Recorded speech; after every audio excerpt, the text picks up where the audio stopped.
this is a historical fact.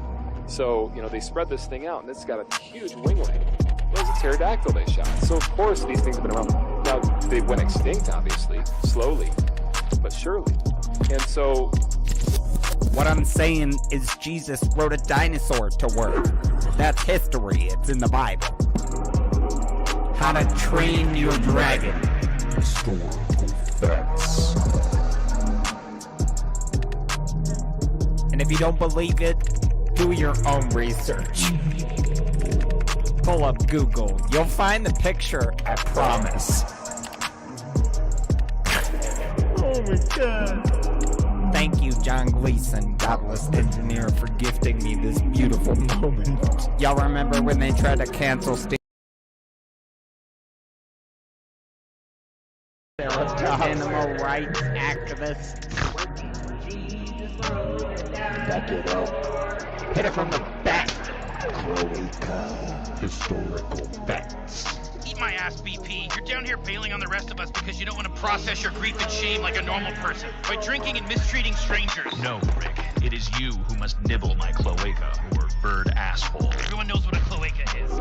Back in the Civil War, and they spread these things out. Anybody can look it up online. They spread these things out, and this is a historical fact. So, they spread this thing out, and it's got a huge winglet. It was a pterodactyl they shot. So, of course, these things have been around. Now, they went extinct, obviously, slowly, but surely. And so... Paul Bunyan was sharing some Funyuns with his pet velociraptor. Whoa. Oh, you thought it was an ox? Roll back the clock. Let me knock the socks off. Historical facts. I didn't cut out. You heard me. Are you a pervert or something? Okay.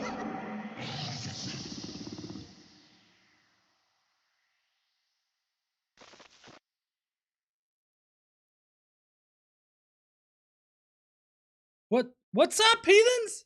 How y'all doing? Sorry, I had to make sure that I had all my audio shit set up correctly. Anyways, what's up, heathens? It's been a rough, couple of weeks, hasn't it? But tonight, we're gonna be talking about why the separation of church and state has been around since the founding of our country in the Constitution, but also why common arguments against the separation of church and state don't really hold up when you consider history. Luckily, we have a guy, Vince Dow, I believe is how you pronounce his name. He is going to be trying to debunk the separation of church and state, considering all of the church and state violations that have been going on recently, namely the coach that's allowed to coerce students into praying to his own death blood god. I feel like this is a pretty important thing, and more importantly, the Skeptic Mafia felt like it was important too. So, if you want to fuck around and find out why we definitely have the separation of church and state enshrined in the First Amendment, and why dipshits like Vince Dow will never debunk that idea, then please stay tuned.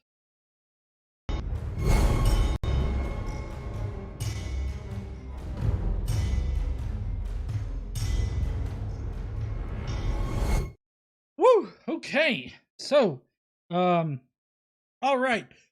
First off, I wanna point it out that our stream is already limited to no ads tonight. So, if you want to do a super chat or join the Skeptic Mafia, which gets you a lot of great perks, please consider doing that, because it'll help help us run the channel here, but also because we donate to really great causes. I haven't made the donation for June yet, but I do have the money waiting to make the donation. But last month for June, we're doing the Trevor Project to help LGBTQ individuals. The month prior to that, we did the Bridget Alliance, which provides money and various travel expenses and hotel expenses and all that for anybody that needs certain specific health services that may not be readily available in your state anymore. So just know that we only donate to the shittiest of causes, and we only do the shittiest amount of research on a charity before we donate to it. So if you want to do a super chat, you want to join the Skeptic Mafia, or just watching our videos in general helps us donate to really good causes. But so a portion of all proceeds here will be donated to a charity this month.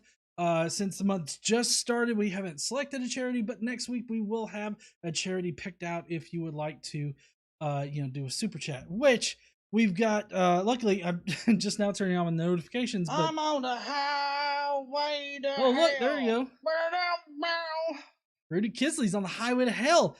Jason Kolisak says, going to have to stop watching politics. Slavery is now involuntary relocation. Yeah, I don't have that as part of the Today I Learned tonight, but that is something that happened recently, and it's due to the fact that apparently there's a Texas law that doesn't want public schools talking about slavery. It's almost like they're probably embarrassed by the fact that they had to be forced to stop owning people as property.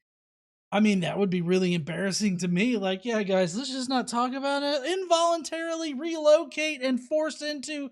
No, let's stop it. Involuntarily relocate. That sounds better if we mention that we force them to work for us, because in the South, we have this whole cash crop idea where we need millions of people in order to, till these fields and harvest these crops and all this other kind of shit. So we're just going to buy people and force them to do it for free.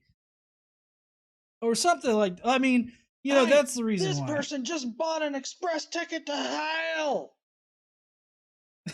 That's the reason why they don't want to mention it, my guess.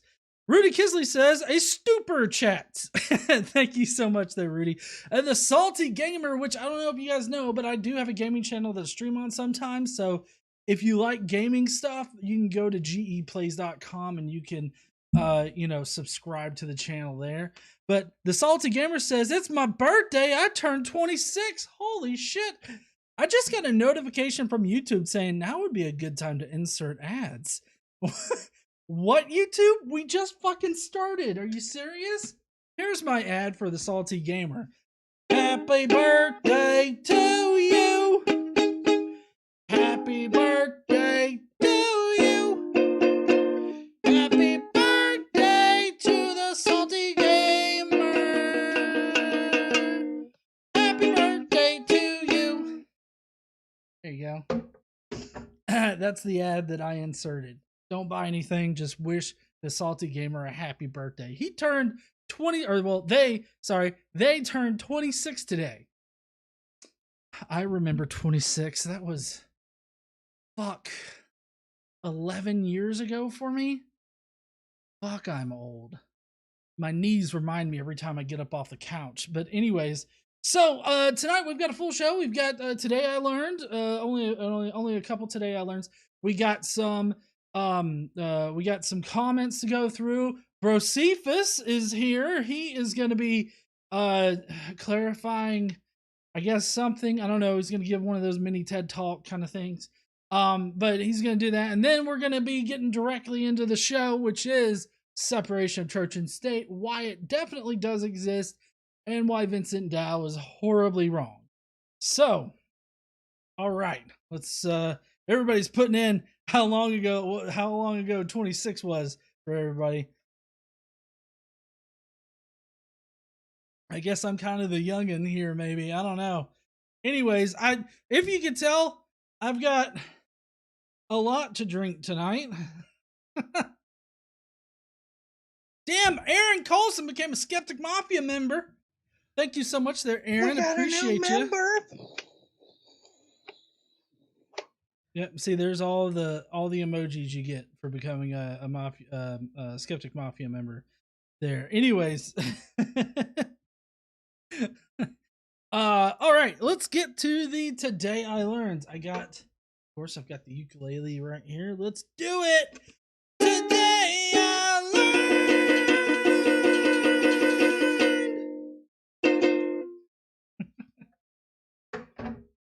I'll never learn how to play that, I promise.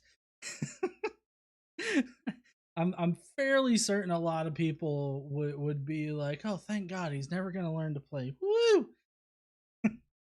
Anyways, first up on today, I learned we have sexualized video games are not causing harm to male or female players, according to new research. Not sure what that research is. It just seemed kind of interesting to me. A lot of people talk about the over-sexualization of women in video games, but I mean, men get over-sexualized in it too. I mean, you don't really think that Batman would have all those fucking muscles and like buns of fucking steel, do you? I'm just saying they portray unreal, I guess, targets for human bodies in general, and I think that everybody can discern fantasy from reality, except for maybe those people that do all that plastic surgery to look like Barbie and shit. But anyways, that to each their own. I'm not judging or nothing. But anyways, I thought that was kind of an interesting thing to bring up there. Next on today, I learned if you want to know what a shitbag looks like, it's this person. It starts out under his eye. I'm not talking about the poster, obviously, but an Ohio Republican lawmaker calls pregnancies from rape, sorry YouTube, grape, an opportunity for victims. If a 13-year-old girl is raped and becomes pregnant, she should be forced to have her rapist baby because she would have an opportunity to help that baby become a productive human being. I don't think that weight should be placed on a 13-year-old child. These people are getting just so blatant with their bigotry and their hateful rhetoric, because you've got several politicians now that are like, yeah, it's my personal belief, if you are raped as a 12-year-old, you should be forced to have a child. Yep. Even though technically, you probably wouldn't actually be able to naturally have the child. More than likely, you'll have to have a C-section, so you'll have that go on for you. And so, yeah, we're going to force a kid to have a kid. And then we'll force that kid to raise that kid, which, I mean, come on. There are some people in their 20s that don't know how to fucking raise kids. So I don't know why we should expect a 12-year-old girl to be able to raise a kid, but what the fuck ever. We're living in this new dystopia similar to Gilead, and there's people calling for us to become Gilead or even worse. So there's that. This is just, and this was taken like a while ago, so this is not something new. This whole idea that small children should be forced to have children is not something that's new. It's been going on for a long time. But anyways, that's it for the Today I Learned. Like I said, there was only a few things. So next up, we've got comments. Comments of the day. Prepare to facepalm yourself in the next week. Oh, GE, thank God you did not learn how to play the fucking ukulele. Otherwise, we would listen to good music. All right. So first up on the comments, what do we want to do first? We'll start off with something a little bit lighter. It's mathematical proof of God. Tell why water boils at 100 degrees Celsius and why it freezes at 0 degrees Celsius, atheists. Well, so that would require me explaining to you why at sea level, that's where water freezes and boils. But as you have different atmospheric changes, that temperature actually fluctuates as well. So why does it boil or why does it change state? Well, the water changes state at a certain... Thank you, Vanta Blue. Water changes state at certain points where it has like at certain energy points. So if water heats up enough, it'll boil. If it gets cold enough, it'll freeze. And the atoms, they change state as just a natural property of this reality. And everything changes state like that at certain energy levels.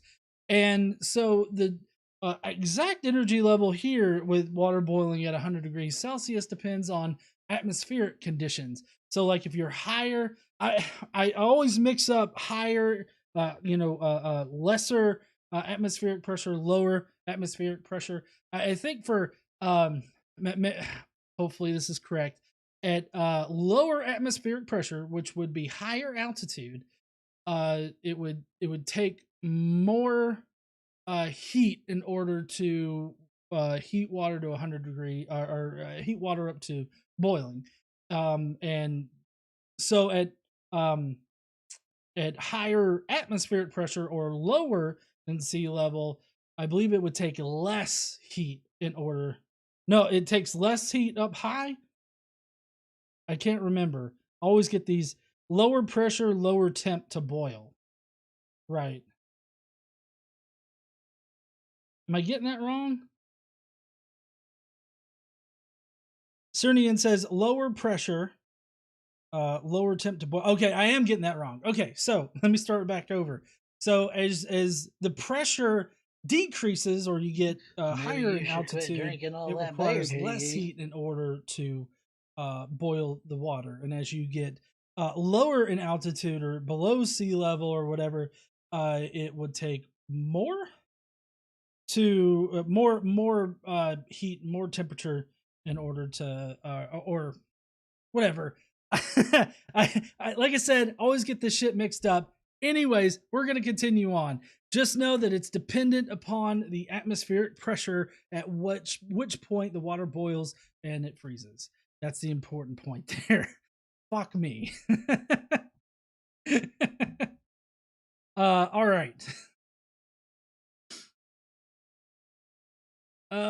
Next up, I feel really bad for this guy because he has no idea how to have fun in the bedroom.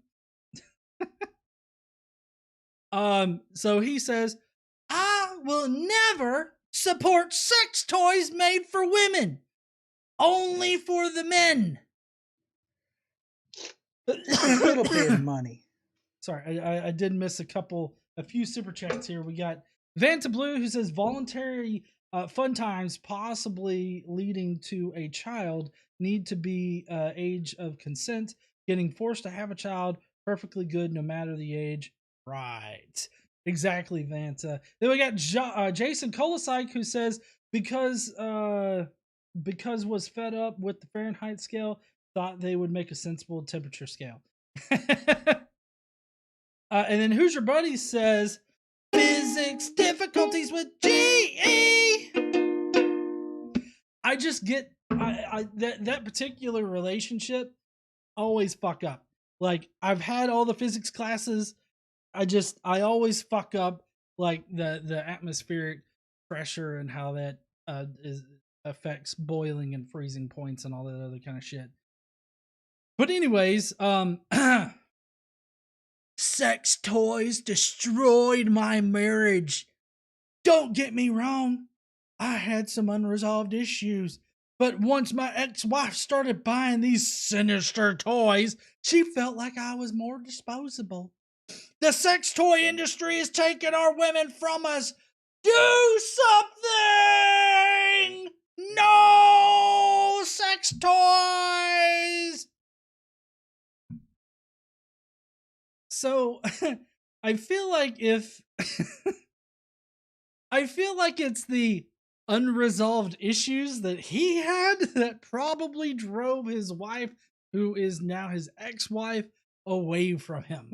I don't think that it was the sex toys.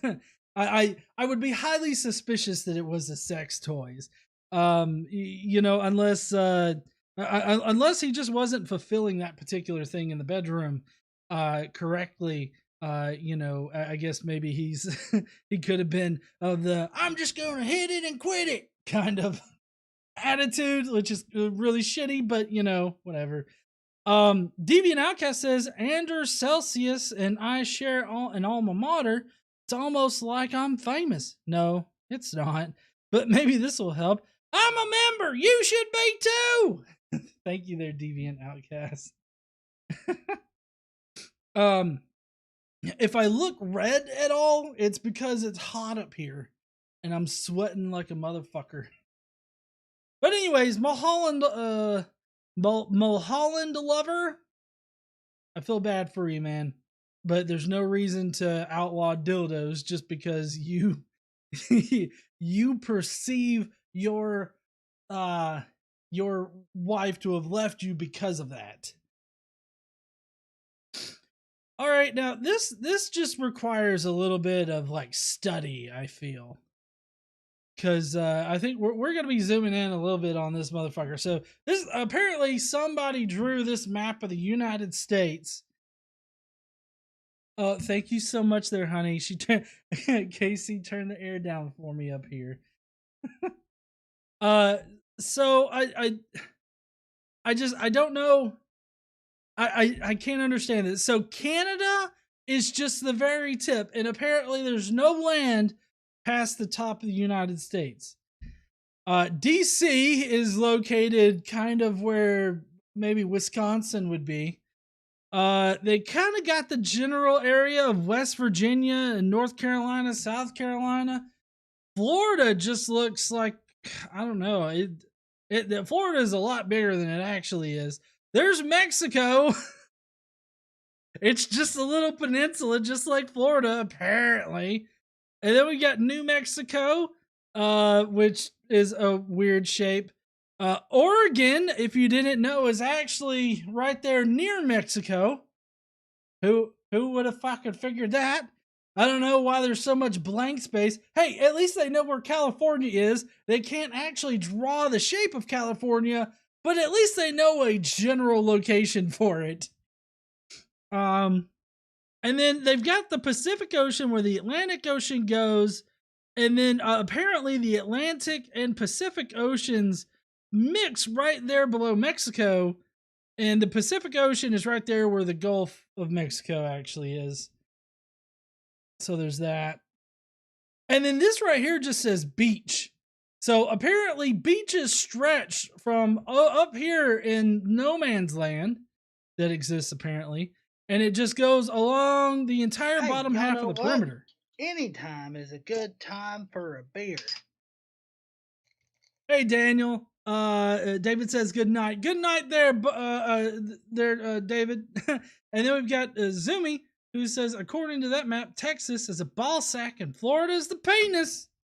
No, actually, that's Mexico. Mexico's the ball sack and Florida is still the penis.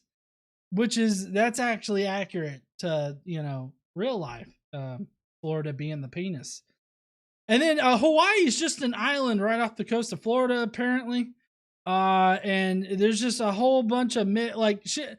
I don't understand how people don't even understand the shapes of the states. It baffles me. I don't know. Anyways, it's been interesting. Jester, Lord of Fools says, sex toys are our friends and allies. Use the vibe. Feel its power. Course into your wife. Well, I don't have to use any of that. Just saying. But definitely, you use what you need to. Casey in the chat said Florida is certainly run by a penis. Let's see. I think that maybe. Yeah, that's all the fun shit that I had. And then this is kind of on point for our show tonight. So we've got this guy, John White, who's been just on a tirade making really shitty posts on Twitter. But anyways, John White says, culture of life, ban abortion, outlaw adultery, roll back no-fault divorce. You are blessed by Christ, ma'am. Or sir. You are blessed. The Internet Gnome says donation on behalf of Senator Cancun Cruz. I hear he's Bahamas Cruz right now, or maybe he actually came back. I remember Texas had some weird power issues, and fucking Cruz was seen flying his ass to the Bahamas or some shit.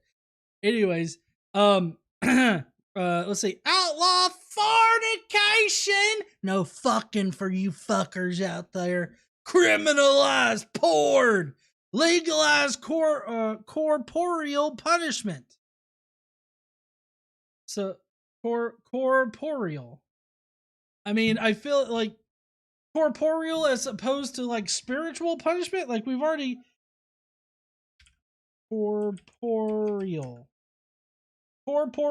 relating to a person's body, especially as opposed to their spirit. I mean, I feel like I feel like they mean corporal punishment, which is like, you know, let's see, I believe that's like beatings and shit. Let's see, corporal punishment. Corporal punishment is the most widespread form of violence against children. It is any punishment in which physical force is used and intended to cause some degree of pain or discomfort. It is a violation of children's rights to respect for human dignity and physical integrity. Yeah, you know, children are the only kids that you're apparently allowed to strike. You hit an adult and you'll get your ass thrown in jail, but you could backhand your child and be just fine, apparently. Anyways, they want to beat people. This person does. Now, I don't know if you can see his little profile picture there, but he definitely wants to be the motherfucker that legislates it, not the one that actually carries out the punishment. Okay? I sincerely doubt that he would be able to do that. But anyways, he continues with, now families will have fathers, parents will guard their children, couples will stay together, rebellious kids get spanked, and jails aren't overcrowded. Well, crowded, apparently. I guess the sentiment there is that if you commit a crime, you just beat the shit out of the person and then you let them go, and so they don't stay in jail. Why are so many people in favor of like regressing our society backwards? Like, I feel like here comes the gravy train. I feel like most of these people are like him, definitely living through the 50s, but most of the people that are calling for this kind of shit, I feel like haven't actually lived through the 50s. Quit drinking all that beer, GE. Let's see. We've got Gen XRN. It says Herschel Walker and I share an alma mater, Johnson County High School. They issued us vocabulary books throughout high school, and one of the two of us can write a 5-paragraph theme on any subject. And it's me. That's cool there, Gen XRN. And then we got Vandalia, maybe. I don't have my corrector here with me. But anyways, if anyone wants to start a GoFundMe so I can be a member again, cool, but probably not. Just glad work is slow enough that I can listen in tonight. Oh, thank you so much, there, Vandalia, 1998. Thank you so much for being here, watching, and you know, doing a super chat there. But yeah, so I really hope, like, they've already done the first one, and I really don't think any of the rest are that far off from what the Republicans want. I mean, the Republicans in Texas have, pushed a platform that's basically theocratic. I mean, it is theocratic. So they want a completely theocratic government, which would entail all of these things. Not the results. His results are bullshit. Those are not going to be the results, but everything that he wants is something that they want. Apparently, I got it right the second time. And if I can remember what pronunciation I used, that would be great. But anyways, all right, we got another one from John White because he is a total dipshit. So he asks, would you support an amendment to the U.S. Constitution recognizing the authority of the Bible over our current Constitution and all of our laws? Well, let me just think about this real quick. Fuck no, John! No. I don't think anybody should. For one thing, the rule in the Bible, if you were to take that over, all of our laws and our Constitution, everything like that, anybody that's not Christian would be killed because that's what God mandates in the Bible. God don't like it when you mix faiths. So if we're going to be a Christian nation, then you're going to have to either chase us out or kill us. So that's not going to be good. Another thing is that I really don't think that you want to live like the Israelites. Not one bit.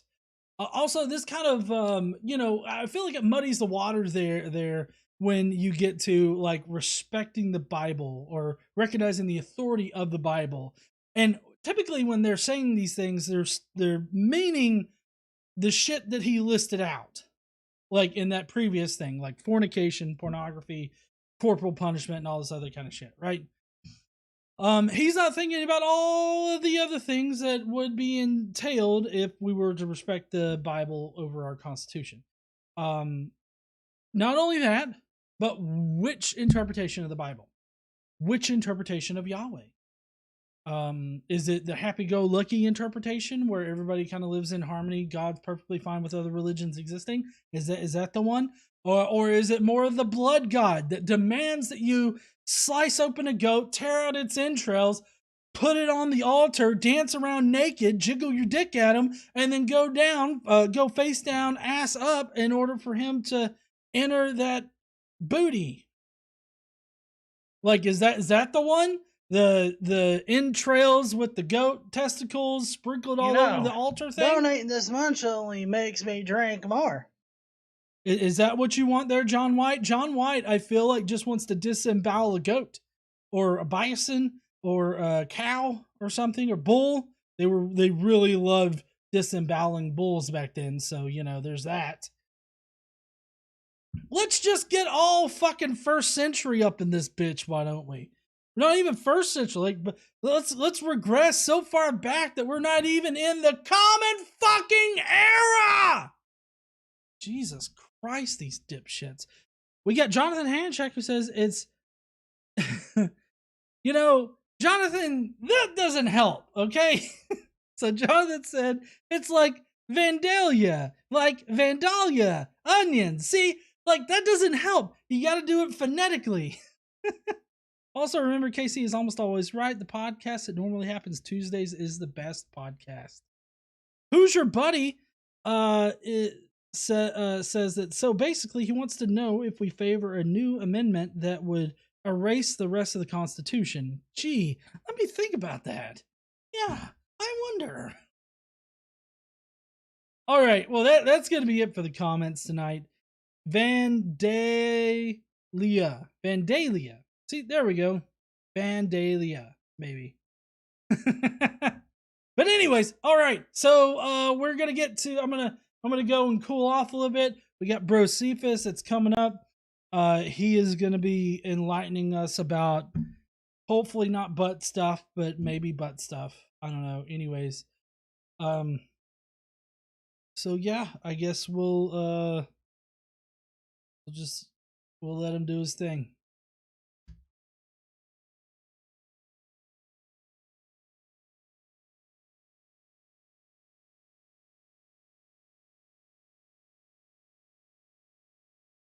God damn it, GE, I told you that I'm not the one that does this shit, and you broke my goddamn hat when you threw it at me, you son of a bitch. Fucking. Alright, guys, I think we're all alone up here, okay? Alright, now he's the one that picked this out for me. Alright, and I just want to say before we get started, tonight I had my first public appearance at the Better Conference, and it went pretty well. People ask me, what do I do when I say Jesus? I just told them whenever I say Jesus, I just get down on my knees and I try to please the Lord as best as I can. I think y'all should do that too. Get down on your knees and please that Lord, okay? Anyways, what are we looking at? How do I make back end healthy again? Error 503, back end is unhealthy. Oh, the back end is unhealthy. Back end's unhealthy. Typically when my back end gets unhealthy, it's because I done ate something a bit too spicy, okay? Now listen, it's very important for you to get your back end right back again. Anyway, it's very important to do that because God don't like a dirty asshole, okay? He frowns upon that shit, all right? Now, if you think that it's just the Muslims out there that go face down, ass up for God, nope, the Christians are supposed to do that shit too. I don't know if you've read the Bible lately, but I've been listening to GE and KC's podcast that posts every Tuesday at about 11:30 a.m. or so. And if you know, when they get upset in the Bible, they rip their clothes off all butt naked like, and they're like, ah, why, God, why? And they're just like all splayed out for people, just dick and all, like, ah, they do the helicopter dick thing. Oh, God, no. And they twerk, no, God, because, you know, God likes that kind of shit. Anyways, so they do that. They go face down, ass up, so God can get into that booty. And God does not like it when you eat too much hot shit and you end up with the fiery furnace booty. And it's unhealthy, okay? So you need to get that shit cleaned up, and you also need to get yourself some Pepto-Bismol. That usually helps. We got some chewable tablets, but you could also just sort of knock back a shot or two of that pink shit, you know, that really viscous, like, pink stuff. It'll coat the insides of your stomach, and it'll plug your ass up. That way you don't shit yourself while you're praising God or ripping your clothes off in mourning. Cernian says, busy Reddit servers. Neil said, was great meeting KC and GE last week. Yeah, fuck Brocephus, apparently. I don't know if you saw my ass up there on stage, but I was there. I had my sleeves and everything on, but, you know, I'm still barbecue, bear, and freedom guy. Obviously, I got my fucking United States hat on because it's 4th of July weekend, and I don't know. I'm pretty apathetic about the 4th of July this year. Anyways, that's how you clean your back end up. Wipe that shit up real good, drink you some Pepto-Bismol, and you'll be right as rain to praise God. You just go face down, ass up, so you can put the Holy Spirit right up inside you, okay? All right, now, y'all go and do that, and I guess I will talk to you heathens later. What is this shit? I done forgot how to do it. Maybe it's this button.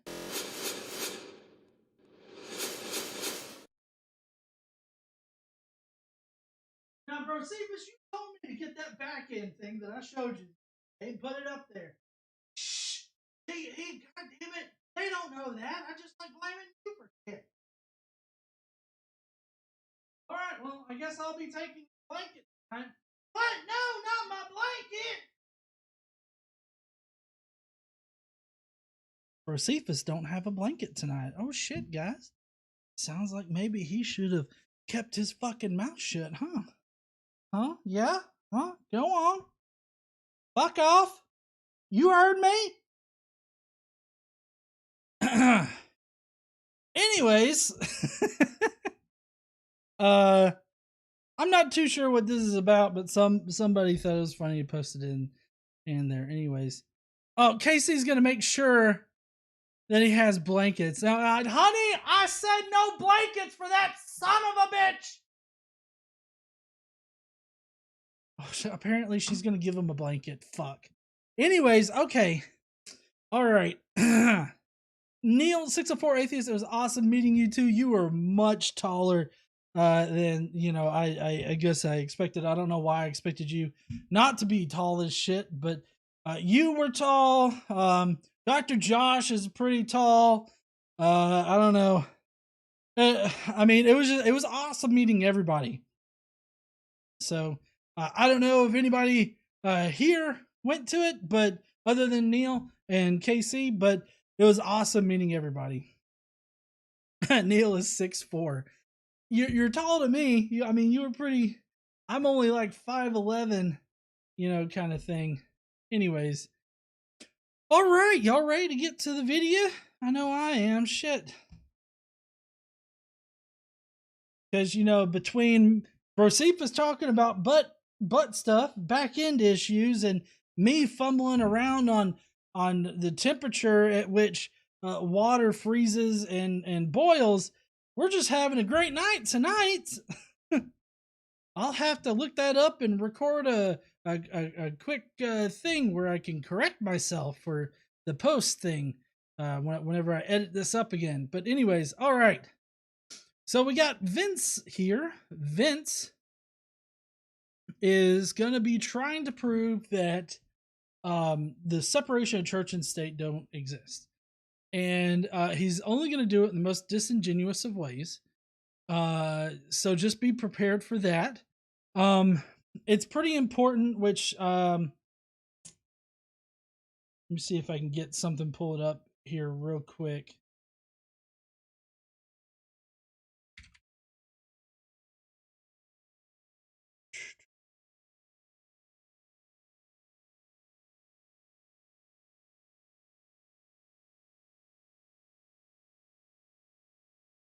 What? I love you too, honey.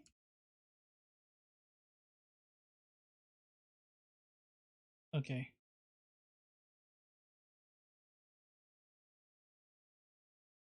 All right. So, just so that we are all, aware of what the First Amendment to the United States Constitution is, it's Congress shall make no law respecting an establishment of religion or prohibiting the free exercise thereof, or abridging the freedom of speech or of the press, or the right of the people peacefully to assemble and to petition the government for redress of grievances.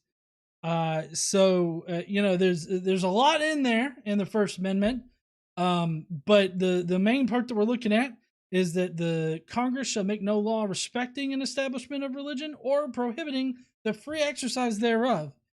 Now, typically, what'll happen is that people will try to say that it's like a one-way mirror. A one-way mirror. So basically that the church can influence the state, but the state can't influence the church, right? But the problem with that is that there's a clear wall of separation between the two entities. And, all the influential people at the time of the Constitution's writing and the First Amendment's writing were all agreed on this wall of separation. Thomas Jefferson, in a letter to the Danbury Baptists, famously called it a wall of separation. And he was just explaining the purpose of it so that the government can't, legislate anything against the Danbury Baptists. But because it's a wall and not some kind of like weird wall where shit can pass through one way but not the other, the Danbury Baptists similarly cannot influence the government, right? And influence the government would be like legislating the Danbury Baptist beliefs. Now, a lot of times with Christian evangelical dipshits, maybe you should quit drinking all that beer, G.E. Vandalia says, I think the last amendment that passed is that Congress, that if Congress gives itself a pay raise, it can't take effect till the next term. I'm not sure. I think there's like 27 amendments. Let's see. How many? 27. Yes. There's 27 amendments.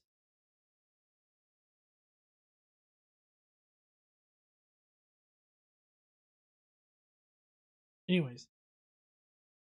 All right. So a lot of times these Christian evangelical dipshits, what they'll want to say is that this only prohibits the government from establishing a national church.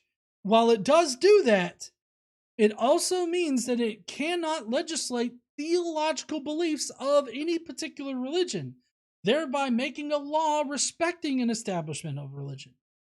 Where they get really confused is that sometimes secular ideas about how a society should run, like you shouldn't be stealing shit from people, don't murder your neighbor, all this other stuff. Like sometimes those things are also in religions. Like with Christianity, you've got thou shalt not kill, right? Or thou shalt not murder. And they totally disregard the part where that's specifically a law that's given for the Israelite people. It's not like a law that's meant like just for everybody. So they totally disregard that. And then thou shalt not steal. Of course, stealing is against the law now. So these are instances where religious mandates in their holy book or or in their theology have actual real world secular value. Okay, but what we're talking about when we're talking about not making a law respecting an establishment of religion, we're talking about legislating things purely because your holy book says so. A good example of this would be the blue laws that Texas really wants to defend. These would be the anti-sodomy laws.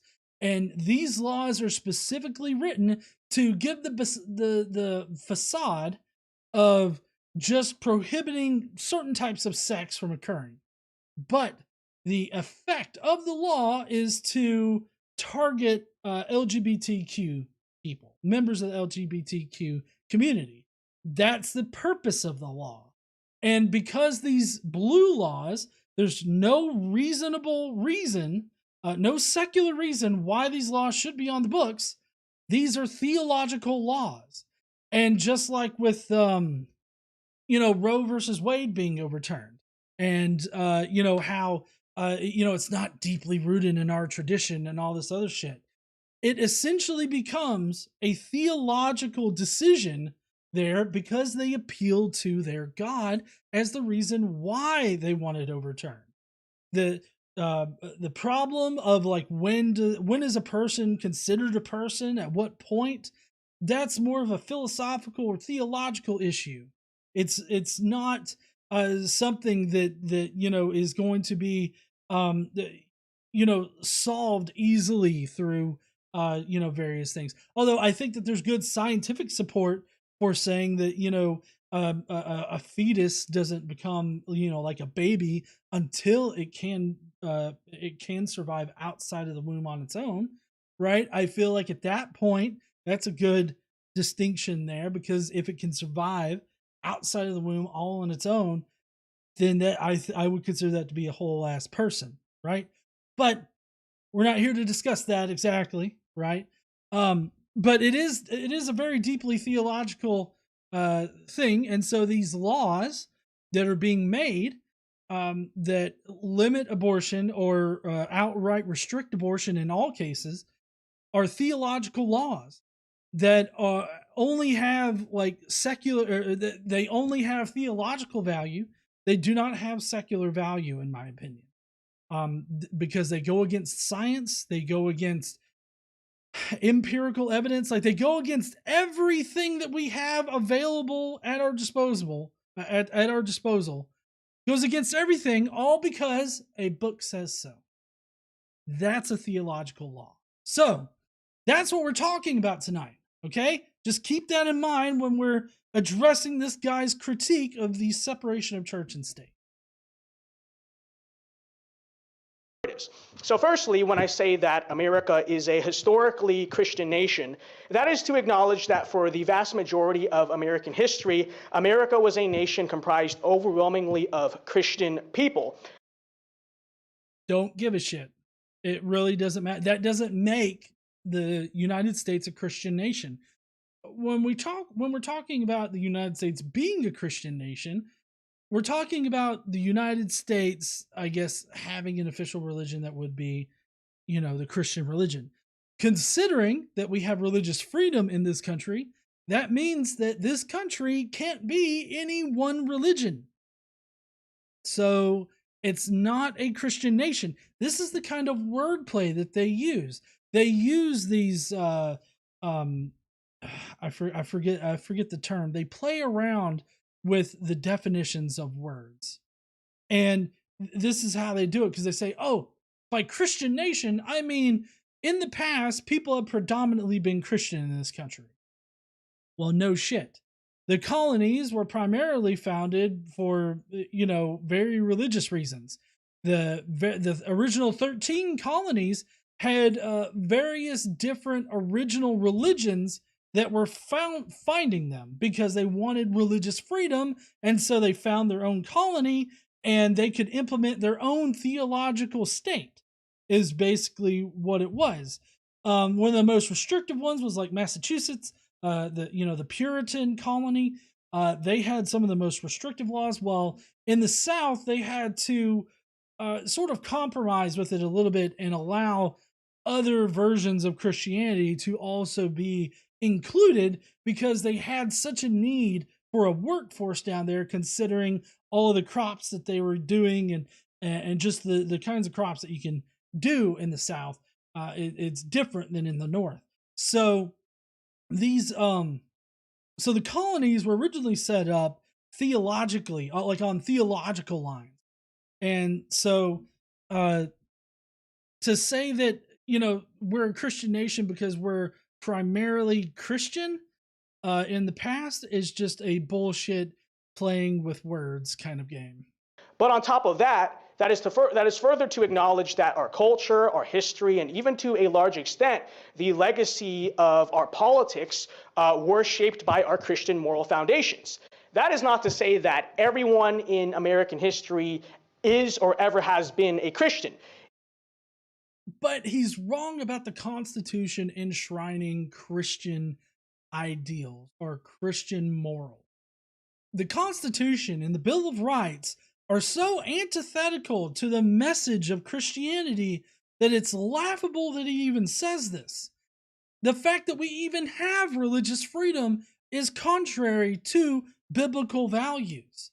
The fact that we don't mandate that people take Sunday off is a way that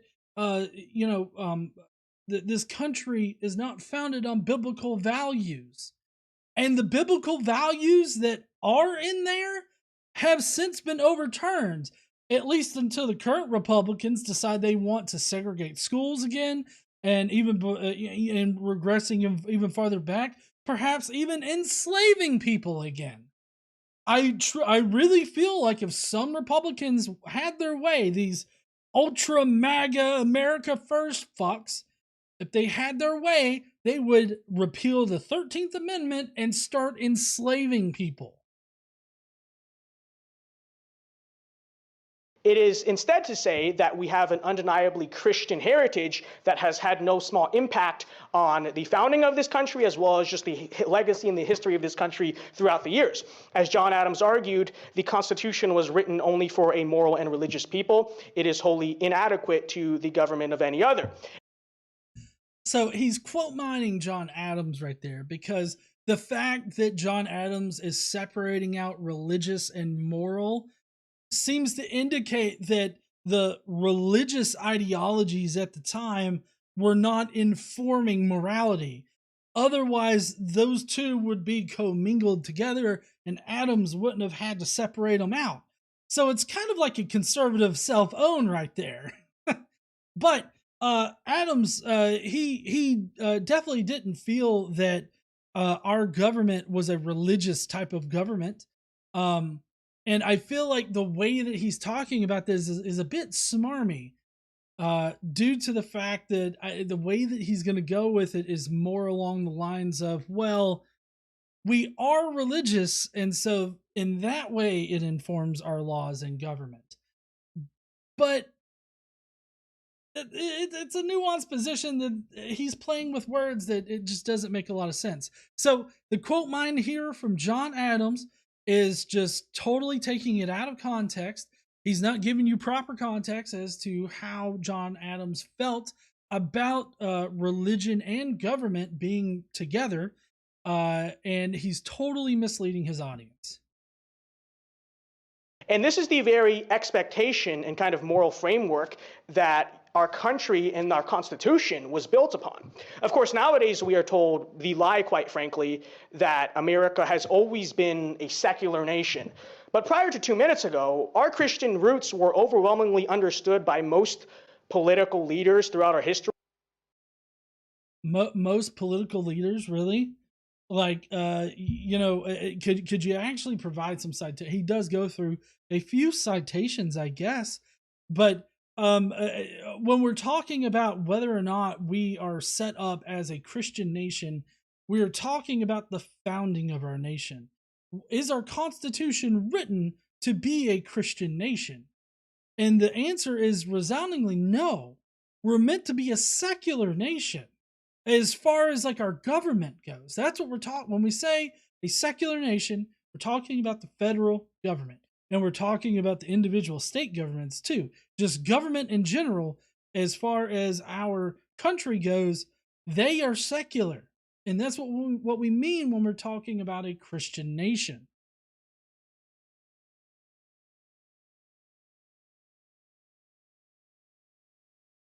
If we weren't a secular nation, he says that it's a lie that we're a secular nation. If that is indeed a lie, and we have always been a religious nation, it doesn't make sense as to why we would allow other religions to propagate as they do.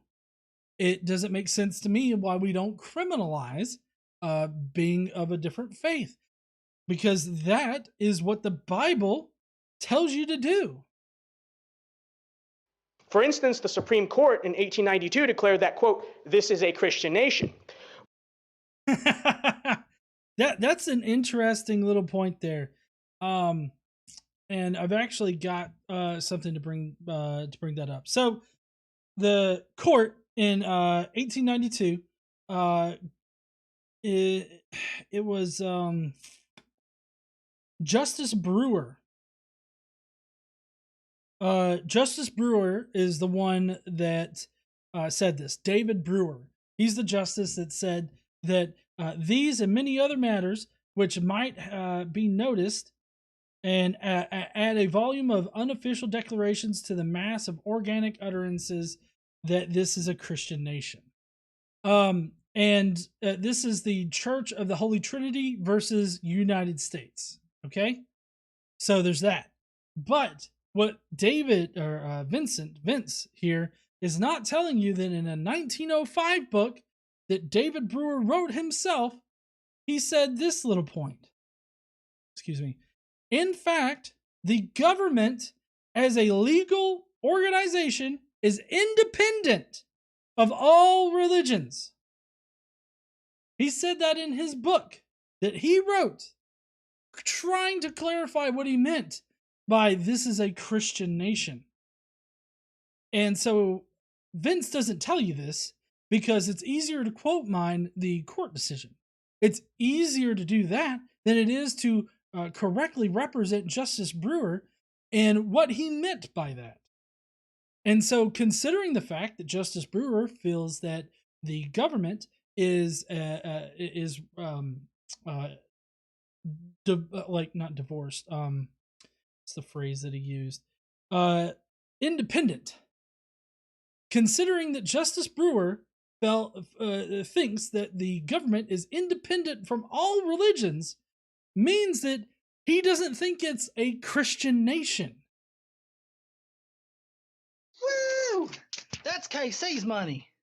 Jester says, so how many of the cited people are alive? Well, not many. He gets into some more recent ones here in a second, but he's going to keep going. Basically, he's rattling off all of these different quotes from people that it doesn't matter if they consider the United States to be a Christian nation or not. It just simply doesn't matter because they are not the ones that actually set up the government with the Constitution and the Bill of Rights. The only people that can know what was meant in the Constitution and the Bill of Rights, as far as the intent of the founders, would be the founders themselves. And what we have is Thomas Jefferson declaring that there is a wall of separation between church and state. Also considering that pretty much all of the founders set up a secular government, it would seem like there definitely is a wall of separation, and we definitely are a secular nation. Supposed to be, at least. Woodrow Wilson, who, keep in mind, was something of a progressive, he was not, entirely the most conservative guy in some aspects, but even he argued in 1911 that, quote, America was born a Christian nation and believed that America should, quote, exemplify the devotion to the elements of righteousness which are derived from the revelations of the Holy Scripture. FDR said that America was founded on the principles of Christianity and led Allied soldiers in the singing of the song Onward Christian Soldiers as they sailed across the Atlantic for Fortress Europe during World War II. Even Jimmy Carter, right? Jimmy Carter believed that, quote, we have a responsibility to try to shape government so that it does exemplify the will of God. We could do this all day, but I really would want to. Yeah, we could do it all day. And the fact is that Carter or whoever else, just because they say it's a Christian nation doesn't actually make it a Christian nation. What would make it a Christian nation is if in our documents it says the government of the United States is a Christian nation. We don't have that. In fact, what we have is the Treaty of Tripoli, which is not part of our Constitution, but it is a legal document that was written some years later and signed by Thomas Jefferson. Thomas Jefferson, in the Treaty of Tripoli, it says the United States is not a Christian nation. I'm paraphrasing, obviously. So it seems to me like we have far more evidence to say that the America is not a Christian nation. In fact, it is a secular nation, and all he has are later people that are saying their own personal opinions about it. Some fucks singing Onward Christian Soldiers when a good portion of our military during World War II was made up by Jews and people of other faiths, not just Christians. Good to see there, Jenna, in the chat. It was awesome meeting you at Better last weekend there, Jenna. To hone in on Jimmy Carter's quote, because I think that it really somewhat in many ways addresses a modern liberal counter-argument of separation of church and state. This is the line that you're very often told. And this is, of course, what most liberals will bring up in response to any arguments of a Christian America, right? The concept of separation of church and state. Liberals have taken this to mean that Christianity ought to have no impact on American life. See, this is where they start to pivot. Do want to correct myself. I thought that I read that the Treaty of Tripoli was signed by Thomas Jefferson. Let's see, hold on. It was authored by Joel Barlow, an ardent Jeffersonian Republican. Signature of John Adams, not Thomas Jefferson. Fuck, the Jeffersonian threw me off. It was John Adams. John Adams signed the Treaty of Tripoli, not Thomas Jefferson. I don't know what the fuck I was thinking. So John Adams signed the Treaty of Tripoli. Fuck me, I'm just all over the place tonight. I should have prepared better. But so he's about to pivot the discussion here, and he's kind of led into that a little bit.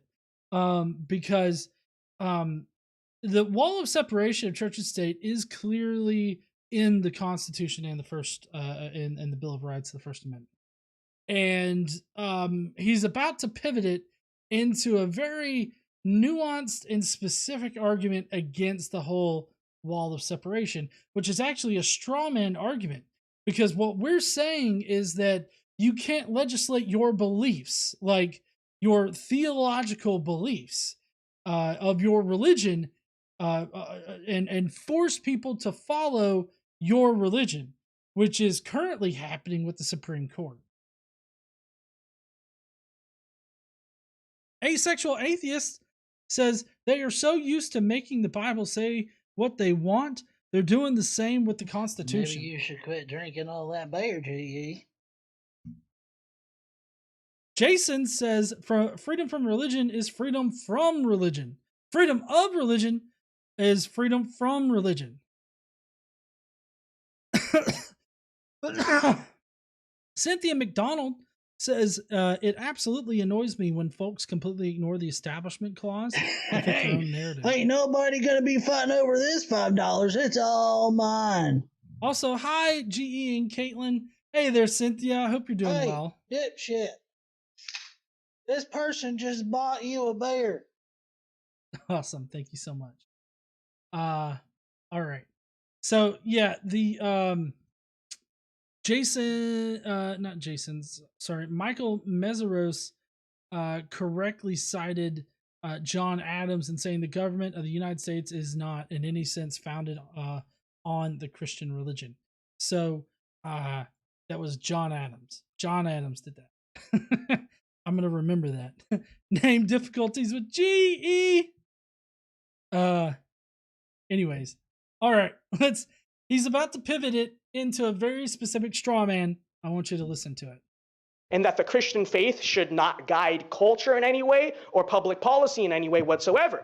Yet this is not what separation of church and state actually means. The term, which is actually never quoted in the Constitution, by the way, was coined by Thomas Jefferson, and in his own words, this was coined in a letter to the Danbury Baptist Church, described separation of church and state as being a wall to keep actually government from interfering with the freedom of churches, not necessarily from churches or Christians not being able to influence the politics or the government, or to allow their faith and their principles to guide those politics. Pivot! So sorry, I had to wait for a good pause time. I love that, honey. Thank you. Pivot! So that's not actually what Thomas Jefferson was meaning there. And you know, we can actually let me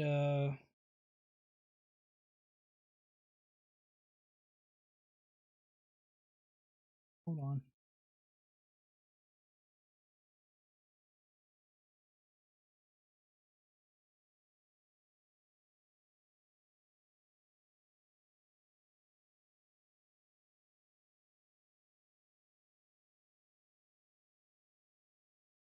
Okay.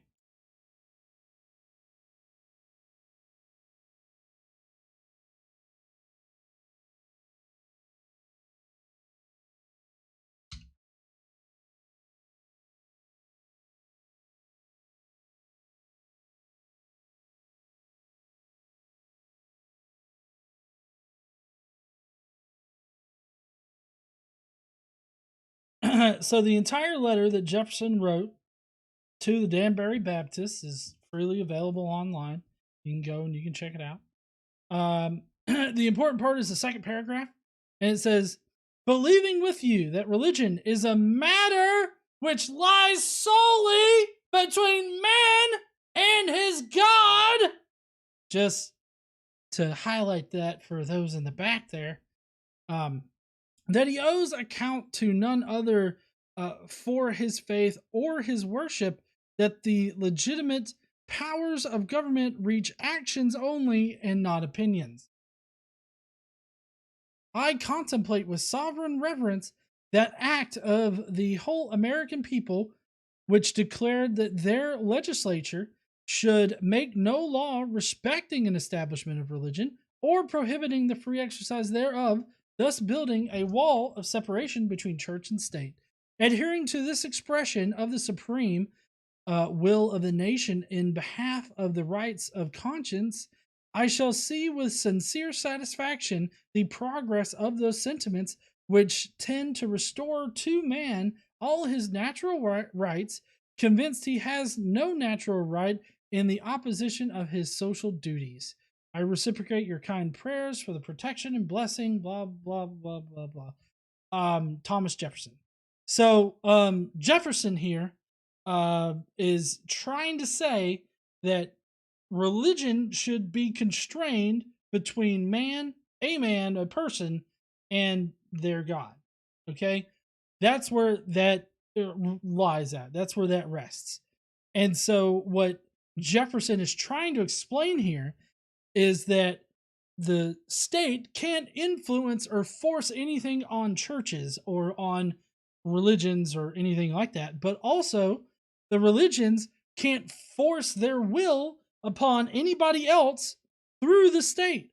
So the religions can't influence the state and make theological laws that force everybody to follow their particular religion.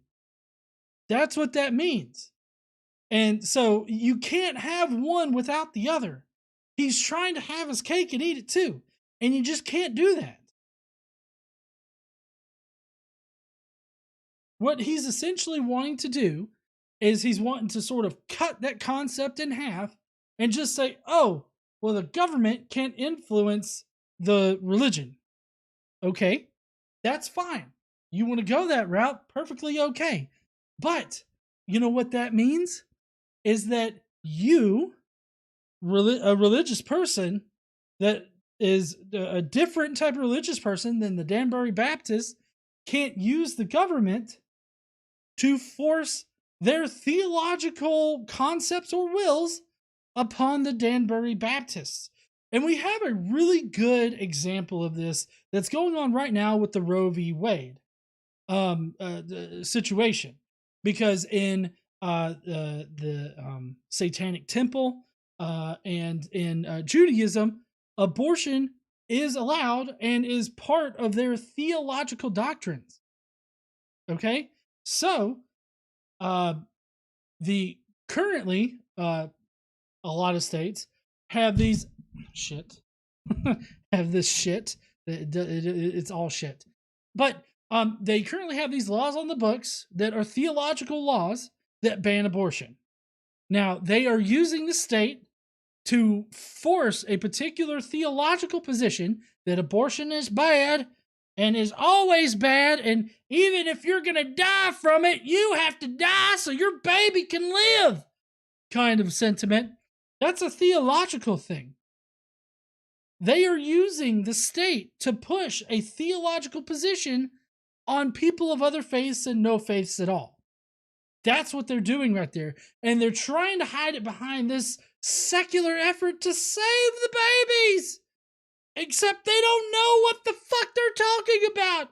If they actually read all of the research and everything on abortion and abortion services and women's health services and all that other kind of shit, they would know that it's not killing babies. But they want to push their theological position because ultimately they want a theocracy. And we see this as plain as day in the Texas Republicans' platform. The GOP's platform in Texas is a theological platform, and I could totally see the national GOP taking this up and wanting to push Christian religion on the people. And they think they can do that because of America being a Christian nation. So this right here, what this guy's trying to do, he's trying to pave the way for a theocracy. Even if he's going to deny that he's doing that, even if, people come in and it's like, no, we don't want a theocracy. We just want Christianity to, be pushed on everybody. That's a theocracy, dipshit. We're about halfway through. In short, separation of church and state meant that government cannot stop freedom of religion and government cannot formally establish a state religion, right? So, the U.S. government has no authority to say this is a Catholic nation or this is a Baptist nation or this is, any other religion. But I like how the only things that he can come up with are denominations of Christianity.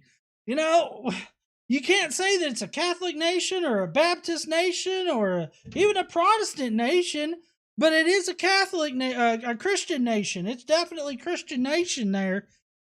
but he throws all the other possibilities in with, or any other religion. And he didn't mention other religions. He mentioned one religion. I feel that's a little telling. that's basically it. That's all that the First Amendment says. You can read it. It never says that Christians can't be involved in politics or that religious motives cannot impact public policy. The only real kind of restriction on religion in politics is simply the fact that, the church cannot formally run the country, right? We're not a formal theocracy, obviously. Really? It's a little hard to tell right now. Now, of course, this was released back in April, I believe. So it's not most recent, but it's really hard to discern our government right now from a theocracy, considering that you have these 6 people on the Supreme Court that seem to be dictating our lives right now. And they're dictating our lives based on Christianity.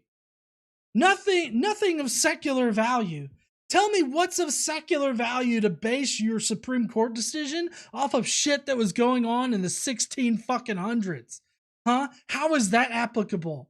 That's like, 176 years before the Revolutionary War, and even longer than that, before our nation was even set up.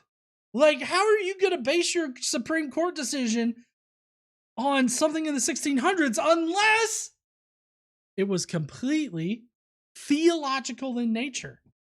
It's completely based on Christianity, not on what's best for this large group of people, not what is best for all people, what's best for Christian people. That's what they made the decision on. Enacting laws that reflect Christian morality is not a violation of the Establishment Clause, and the idea that it is just ridiculous. At the time of America's founding, Christian motives absolutely impacted public policy. I don't see where it did. And I really don't like this is full of conservative cell phones, because obviously when our nation was initially set up, they got a lot of shit wrong. So if that's the case, if our nation was set up congruent with biblical values, then that means that biblical values include slavery. Biblical values include treating women as property. Biblical values means that women are less, like, in the eyes of the state, they are of less value than men. And so many other things were wrong. So much so, we've had to amend the Constitution. We had to amend the Constitution immediately with the Bill of Rights. So, I mean, it baffles me that somebody can be so oblivious to what in the fuck they are saying than Vince Dow right now. Because he's totally painting biblical values as being values of slavery, values of racism, values of bigotry, values of hating women. All of these things are apparently biblical values. Do you really want those things to be biblical values? Now, don't get me wrong. I think that our Constitution is probably one of the better documents that has been written. It's allowed itself to be changed over time. The interpretation of it is supposed to be changed. We're not supposed to interpret the Constitution like we're some crotchety old fuck from 1780 goddamn 2. Goddamn Clarence Thomas, Alito, Gorsh, the fucking Boofer, and the Handmaid are the people that I'm talking about right now. I think there's one other justice that's a dipshit too, but y'all know who I'm talking about. Don't ever refer to Kavanaugh by his name, by the way. Or at least I'm not. He will always be the Boofer. And that's how he will always be known to me. Oh, who made that decision? The Boofer did it. What's boofing? That's when you shove a bottle of liquor up your ass so that you can get drunk quicker, and then you do a handstand. Oh. Is that what one of our justices did? Fuck yeah, bro!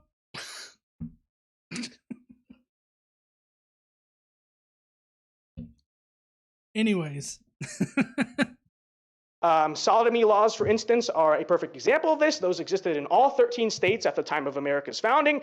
There are plenty more. You can, for example, I think... Okay, so the original founders of the colonies, which is different than when, when our country was founded, the colonies, so these different colonies here, they didn't have fun with sex. They had very boring sex. But if you also want to tell me that there weren't motherfuckers in the 13 colonies getting their dicks sucked or doing a little filleting, woo! I gotta tell you, you will not be able to convince me that them colonists were not doing any kind of cunnilingus. Okay? There's just no way. All right? And I sincerely doubt nobody was going up the ass. All right? And I really doubt that there was nobody that was attracted to the same sex. It's so fucking weird to think that, oh, well, we got these things on the books here, so that must mean that we're following the moral code of the Bible. It's like, blue laws or anti-sodomy laws, those are very theological in nature. That's true. But if you're going to sit there and tell me that people weren't sucking dick or giving some cunnilingus in there, like, you're going to tell me that wasn't happening? I really doubt it. Really doubt it. Anyways. A good example would be to research all of the kind of religious, tight social conservative laws that were in place in Puritan Massachusetts. And, at the time of America's founding, Massachusetts, you could argue, was almost something more or less of a borderline theocracy at the time. No. They were a theocracy. Okay? It's not, they were kind of a borderline theocracy, just kind of right there on the line, like think Iran, but just a little bit less there. Like we weren't cutting off hands, heads, or asses or anything like that. We weren't tossing people off of buildings, but we were definitely legislating the Bible, which is the mark of a theocracy. And that's what these Puritan cultures were. That's what these Puritan colonies were. They were theocracies.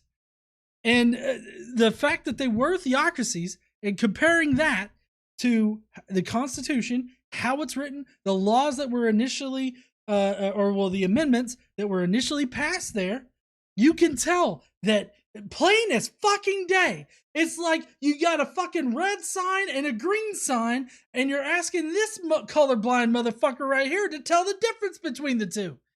It's plain as day unless you have something fucking wrong. Not to denigrate any colorblind people out there. It wasn't really a dig that was meant to, I was just using that as an example. I'm just saying that it's plain as day the differences between the Constitution and fucking Puritan culture. Plain as fucking day. But it's also not a coincidence, right, that the most religiously austere colony in kind of early America, which was Massachusetts, was in many ways also the de facto leader of the American Revolution, right? The most religious, most like theocratic kind of colony was the colony where the American Revolution started, right? That's where the first battles were fought. That's where the shot around the world was heard. That's where the American Revolution was initially the most popular, which is why the British strategically tried to move the war at that time into the more secular South, right? Okay, so he's mixing up a lot of things here. Okay, so the shot around the world occurred in Massachusetts, okay? And so that is kind of the Puritan area there. I don't know if I would really label them as like the leaders or whatnot of the revolution. I mean, that's not my area of expertise, obviously, to borrow from Dr. Josh. But what I can tell you is that the church attendance in the colonies was 60% in all colonies. So as far as religious adherence goes, like strict religious adherence, while the Puritan cultures or the Puritan colonies were stricter, they were no more like religious than other colonies. All the other colonies were set up for religious reasons. I've actually got a list here. That right here. Okay, so Maryland was set up specifically for Catholics fleeing the very anti-Catholic England. Virginia were Anglicans. The Carolinas were also Anglican. Let's see, Georgia. To serve the settlement of the English debtors and act as a buffer between American colonies and Spanish settlements in Florida. So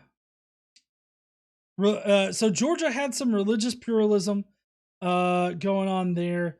Let's see, its royal charter did not recognize the Church of England as the colony's official church, and it granted religious liberty to all except Roman Catholics as their dicks. Settlers included Jews, Presbyterians, as well as Anglicans. So Georgia was the, I guess, less monolithically set up colony. They had different religions that were settling there, as indicated. But the religious adherence in all the colonies were pretty far. So I don't know why he's like, oh, well, England wanted to shift the war down to the southern colonies because they weren't all that religious. Well, no, I mean, it's just that the Puritans were a lot stricter up there, which I don't really think had all that much of an effect on the Revolutionary War. I mean, there was conflicting feelings about the Revolutionary War all over the place. If y'all haven't seen that movie, The Patriot, which isn't all that, it's not strictly historical. Honey, we're watching The Patriot later after we finish Stranger Things, by the way. Um, it gives a pretty clear picture of how controversial the Revolutionary War was. So, I mean, you can't sit there and be like, oh, all this shit was shifted to the South because it was more secular down there. That's just bullshit. Right? And so this is to say that Christians absolutely can advocate, for instance, today for policy. There's plenty of precedent to advocate for policy that, for instance, outlaws abortion, upholds traditional marriage. Okay, he's going to go through a list here. Abortion. That is a completely theological push right there. Now, there are some secular arguments for it, but as far as the laws that are being passed right now, as far as all the laws that are going to be passed or changed or whatnot, those are theological in nature. They are not based on science. They are not based on any secular need or anything like that. They are all theologically based. And then he said traditional marriage. That is completely theological, because only in religions and theologies do you find them being like, ew, you have the same parts? That's fucking icky. Like, if you don't want to get gay married, then don't get gay married, okay? Like, to say that, oh, that's not a theological position that should be enforced. I feel like maybe that's not what he's saying. Maybe he's going through this entire list and he's pointing out all the things that are theological. I feel like that's giving him a little bit here, but maybe that's the direction that he's going. But traditional marriage, that is a theological thing that if they were to outlaw marriage for anybody that has the same junk parts, then you would also have to outlaw interracial marriage, because that is in the Bible as well. You can make a solid case for it, at least. You can make a solid case for the idea that, the races aren't supposed to mix, or different nations of people aren't supposed to mix. You can make that case using the Bible. Hey, dipshit.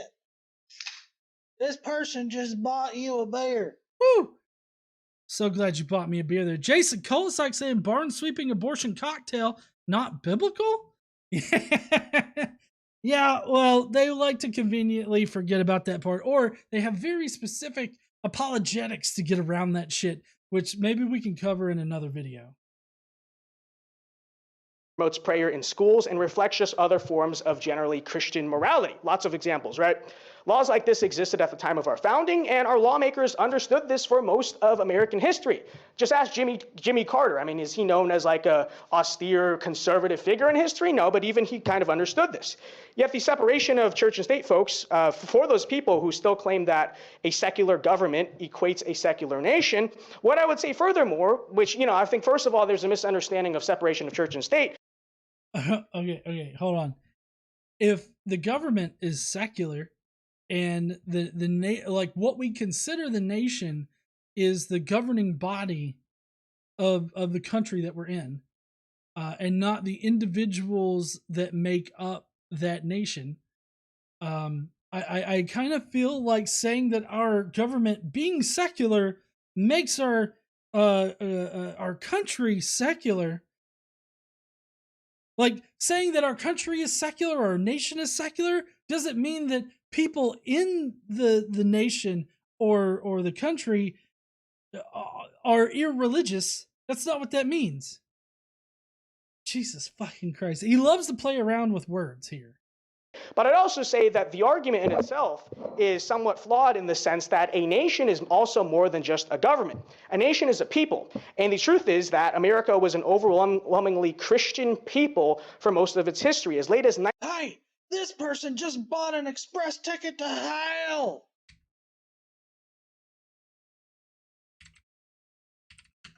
See, define nation.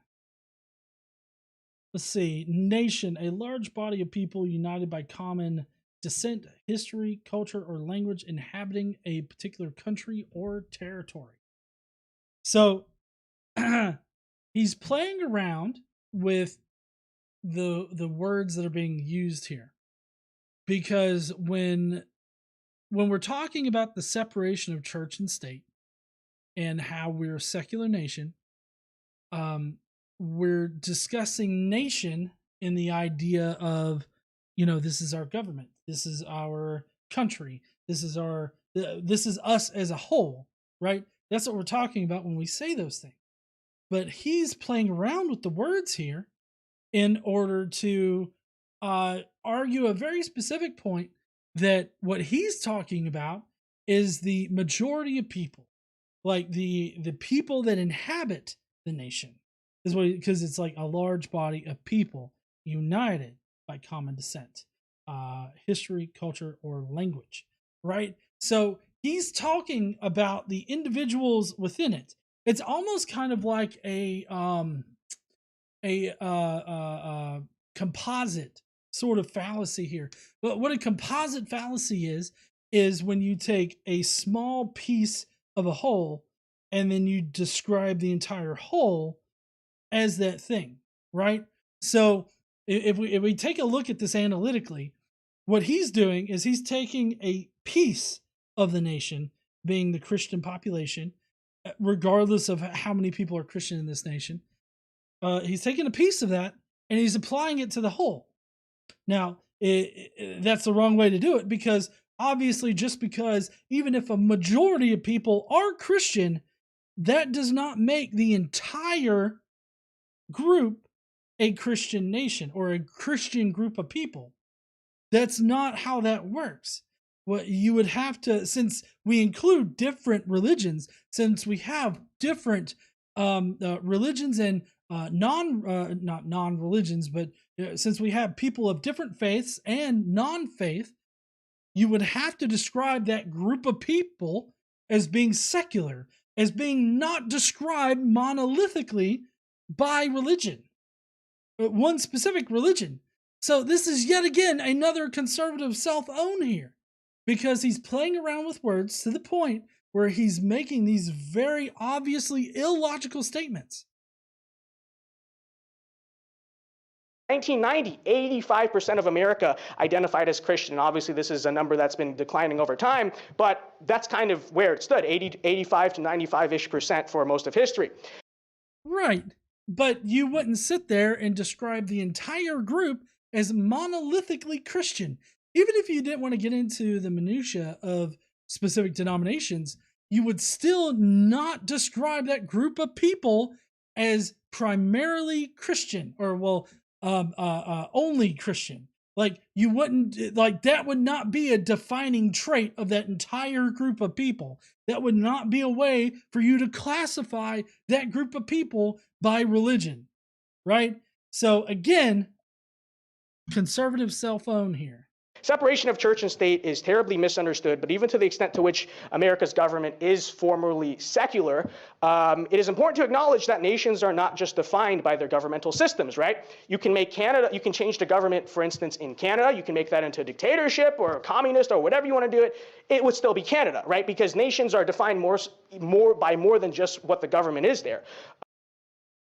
Okay, I'm not sure what the point he's trying to make here. Like, you can change Canada to a dictatorship, and that doesn't mean it's not Canada no more. So, I mean, is he trying to say, well, we can turn America into a theocracy, but that doesn't make it, not America, I guess, is the point that he's saying? And they're arguably more so defined by the places they exist in and the people who live there than the governments. And so the American people have undeniably been a Christian people with a Christian culture in a Christian land for most of history. That doesn't matter. And that's all for his video right there. We're going to switch back to over here. It doesn't matter if a majority of the population for a majority of the time has been Christian. That doesn't matter at all. The fact that we allow other religions to exist within our nation, the fact that we have people that are not defined by any kind of religion, means that you can't use religion to classify us as a people because we have such diverse views on it. And even saying that, oh, it's a Christian nation, it's like, well, what kind of Christian? You've got Baptists, you've got new independent fundamentalist dipshits, you've got Catholics, you've got that whatever that fundy shit is, the Justice Handmaid is in. You've got that gun, fucking group. I think over there in Pennsylvania that worships guns. You've got people that are Muslim. You've got people that are Jews. You've got people that are Hindus. I mean, you've got all of these different ideas as far as religion goes. So, I mean, that means that you cannot classify us monolithically by religion. But that's what this guy's wanting to do. He's wanting to say that we are a Christian nation because there's one, no wall of separation of church and state, which is bullshit, as we've seen. And two, because the people of this nation have been a majority Christian. That doesn't matter. What matters is how our government is set up, how our nation is set up as an entire group. That's what matters in this situation. But yeah, so I don't know. This particular topic gets me really riled up, as y'all can tell. I had to scream multiple times. But all in all, for Vince's video here, I got my weekly goal in apparently on my watch. So for Vince Dow's video here, I did not find any kind of compelling argument that we are indeed a Christian nation and that the wall of separation of church and state does not exist. We sat there and we read through Thomas Jefferson's letter to the Danbury Baptists, where he clearly lays out that the government can't enforce any kind of religious legislation on its people. And the government can't control religions, and religions can't control the government. That's exactly what he's saying. And you cannot only have half of that equation. You have to have that entire equation, because as soon as you have a religion that's legislating theological beliefs onto its people and onto the churches, you have already violated that one half that you are willing to have, that you're willing to give us. So no matter what, Vince, you're fucked in your argument. You're fucked. And you can't make a coherent argument. What he had to do was appeal to people that didn't help set up our government. He even misrepresented a few of them and misrepresented what they meant by saying this is a Christian nation in some shit. The one being Justice Brewer with his 1782 decision, where he called it a Christian nation. But that guy doesn't want to tell you that Justice Brewer actually considered the state and religion to be independent of one another, which is a clear separation of church and state. So all in all, Vince is just lying to you. He's cherry picking the information in order to make his argument. But a simple look at the actual history of our nation will show that it is not a Christian nation, and that there is supposed to be a wall of separation between church and state. No matter what the boofer, the handmaid, Uncle Thomas Clarence over there, Gorshish, whatever the fuck his name is, Alito, any of them, no matter what they say, this is not a Christian nation. Anyways. All right, well, that's going to be it for our show tonight. So we're about to go into the Skeptic Mafia comments. So if you guys want to stick around for that, they usually have a lot of great input into what's going on here tonight. I think it went pretty decent with the two exceptions here. The fuck up between Thomas Jefferson and John Adams with the Treaty of Tripoli, and then my whole confusion over at what point does water boil. As far as specific temperatures and shit. All that aside, this is a good stream tonight. But we are going into the Skeptic Mafia comments, and if you want to be able to leave a comment on the video that we do on Friday nights, and if you want the ability to select the video, then you definitely need to become part of the Skeptic Mafia. Also, Skeptic Mafia that are here in the chat right now, really appreciate you guys tuning in, but also we will be having a hangout tomorrow at 2 p.m. I do have a prior engagement at 4, so I do have a hard stop in there, but we're going to be hanging out at 2 p.m. Central tomorrow. That would be Saturday. And I guess I will see, y'all then. Like, I get literally see y'all then. Let's see. Let's get to these comments.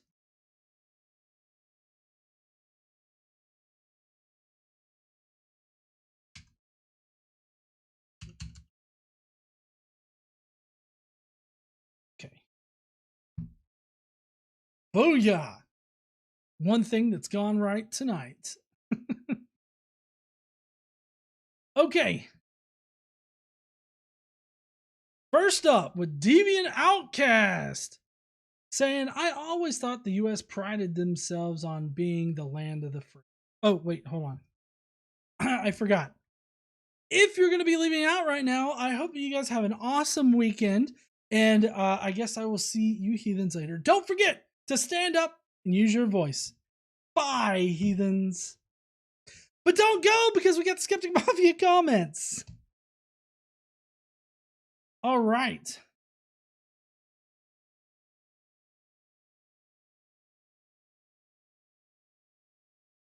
We got Deviant Outcast that says, I always thought the U.S. prided themselves on being the land of the free and the world's greatest democracy. Here's a tidbit from Mr. Asshat. Yeah, I'm not going back and rewatching the video to find out your name. I accidentally watched it almost 4 times already. No, I'm not stupid or a weirdo or anything. I'm a genius for noticing even for an asshat. This asshat started to become somewhat extraordinarily repetitive, okay? Again, Mr. Asshat, did you know without the separation of church and state, there is no freedom and no democracy? It's antithetical to the concept of a theocracy. The same way you can't have a democracy and be a dictatorship at the same time, not even if the dictator is your particular god. Just something to chew on, a gift, if you will, from Servage.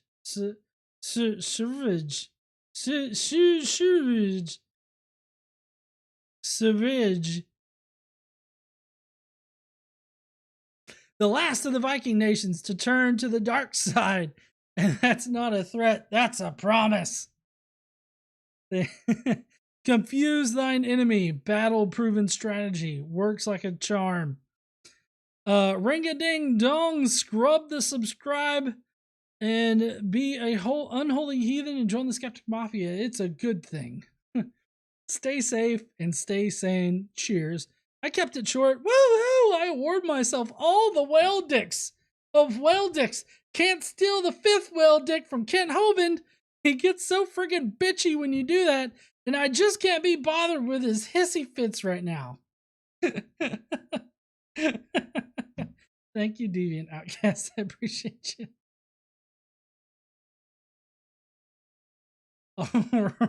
All right.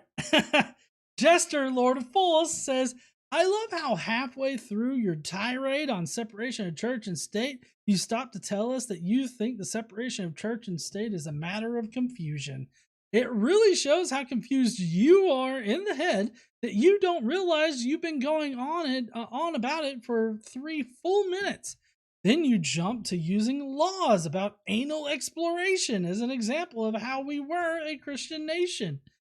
Good news, we've mostly fixed those bad laws by not clinging to the past like a dingleberry. Sorry, I added that. And making new and better laws. I just felt like the clinging thing was leading to dingleberry, and it's like that, that knock, like that, not, and then everybody else has to finish it out because it's like driving you crazy that I'm not going dun dun, kind of thing. So dingleberry. Anyways, we realize that someone does of their own volition in their own home doesn't need to be a matter of public interest. True. Although there are some people that like to make it of public interest. I'm just saying, not trying to kink shame or nothing. I don't think either of us are. Anyways, I quite enjoy this as I prefer sodomizing myself in the privacy of my own home to being violated in prison at the taxpayer's expense. I apologize for the not so subtle subtext in my own life, but I think anytime laws like this get brought up, it's important that we really gotta grind on that point. Make everyone feel the discomfort of talking about something best left behind closed doors getting aired out in public so they begin to feel the pain of their mistake.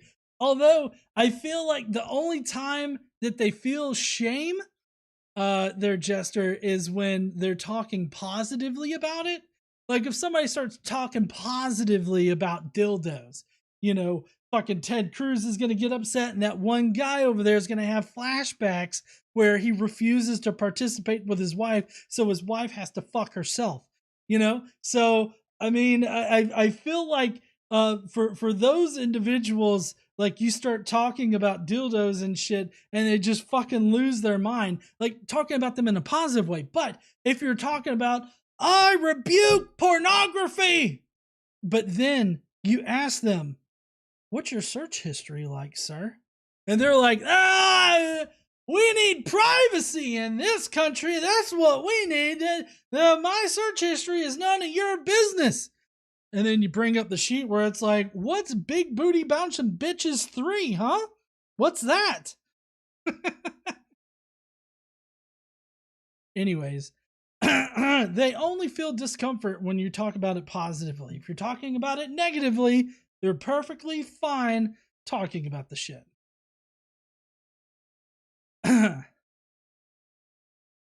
Let's see. Make everyone feel the discomfort of talking about something best. Sorry, I was just trying to get to where I left off. Upon the rest, I will simply point out that we founded this country largely upon the principle of not being what always was, and maybe that we should be grounding our principle. Let's conserve our futures by doing better and not holding to the traditions of dead men. That's a good point. The argument from tradition is a really shitty one, but it seems to be one that's playing out. It's like they have this very nostalgic view of the past, and they think prior to the 1950s, when evangelicals were freely hanging people of color behind churches, where women were separated out from the rest of society into the kitchen, and only men, were allowed to have jobs and shit and vote and stuff. They see those as the grand old days, which that it's just a cis white male that is daydreaming about the 50s when you could say whatever the fuck you want to and you wouldn't get canceled by people. Anyways, all right, let's move on.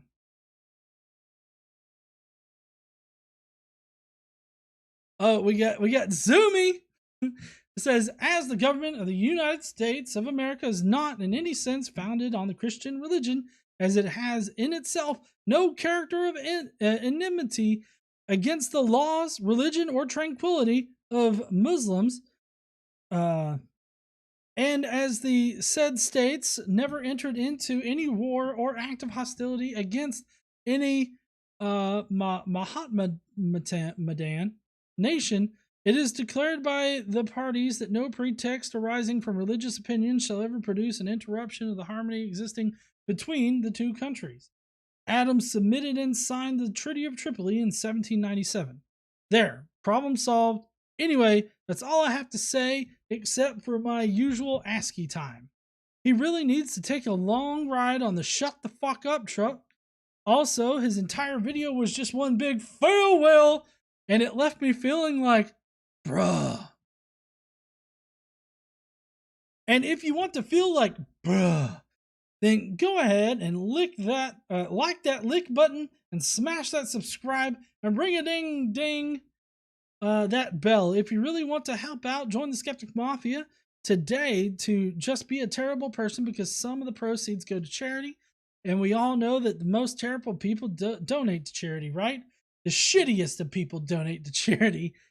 Oh, and you get access to all the beautiful emojis. Like my personal favorites are the fail whale, the whale dick, the press X to doubt, and the surprise Pikachu. Anyways, as always, exit stage right. Thank you there, Zoomy. Appreciate you. Casey said, "Don't lick your phone." Also clean your phones. Next up is Metalhead, who says, he's killing my throat.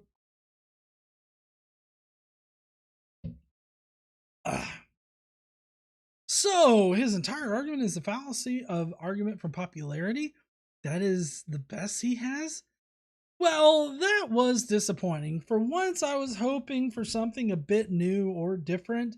I'm not sure this guy is aware of the part of American history where the people who were living here and came to settle here went to war with the ruling government class and kicked them out.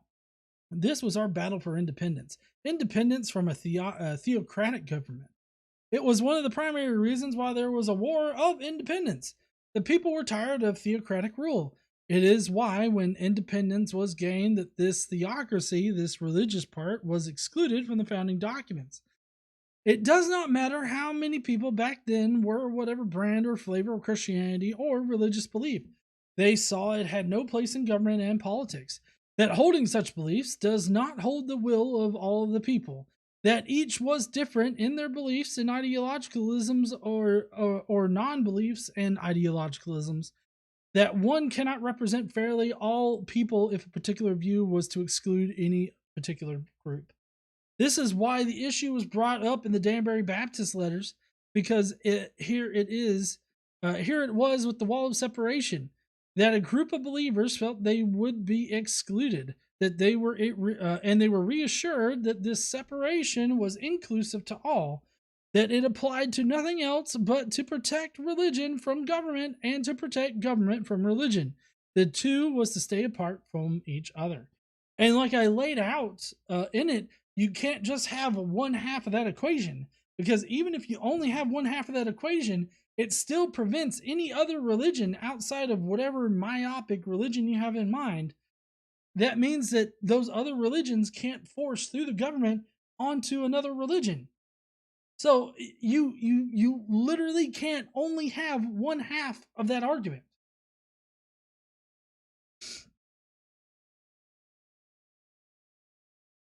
Trickster says, he says that John Adams said the Constitution was written for the religious, and yes, he did say that, but he also said the United States is not a Christian nation. He goes on to say that the Supreme Court ruled that the United States is a Christian nation. There was one justice who put that in his opinion, and the case was not even a church and state case. Just because one person or even a couple of people say something, that doesn't make it true. He doesn't even say how John Adams didn't just say Christians, as he was trying to be fair to all religions. Maybe these type of people should give that a try. Just because someone says something is religious doesn't automatically mean Christian. Do the things with the buttons, and hey, join us in the Skeptic Mafia. You'll get some great stuff to play with while watching John and sometimes his wife KC. And those are the emoticons.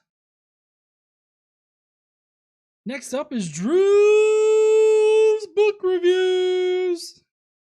I don't know what he's using to debunk church and state separation, and honestly, it does not matter that much to me if he could, which I doubt, successfully argue that there is none. The principle of separation of church and state is essential in my view.